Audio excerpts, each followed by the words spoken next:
there guys, welcome back to the channel. Thanks very much for joining us again today. Got a very short video for you today that will demonstrate how to make a logo using Canva. So Canva is available through a link in the description for this video, which you can access for completely free if you click that once you finish watching the video, of course. And it is a template-based system. So the idea is that you use a template and modify it to suit your needs. So as you can see, I've typed in logo there.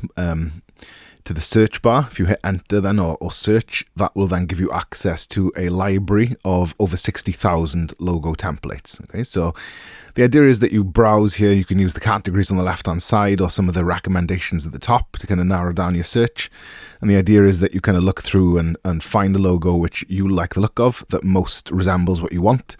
You select that logo and then hit customize this template here, or left clicks, and then that'll allow you to modify it to suit your needs. So as you can imagine, it's very, very simple, very intuitive. It's kind of like a mobile app, so everything's kind of reactive to what you've got selected. And for example, if I select this text, you can see the tools appear at the top there.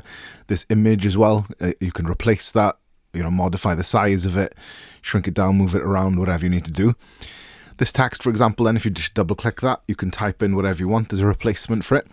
You've got access to a library of elements and images here. So spend some time and browse around these kind of tabs here on the left hand side to kind of find out what's available, really. It's very easy to use, very intuitive.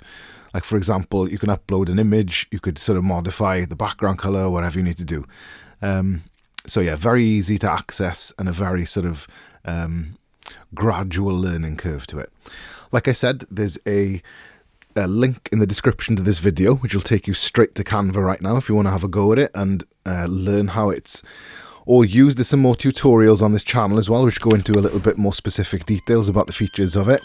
If you've enjoyed the video and you want to see more content of this nature, you can give us a like and subscribe to the channel. And if you've got suggestions for future videos or any questions, you can leave them as comments down below. Thank you very much.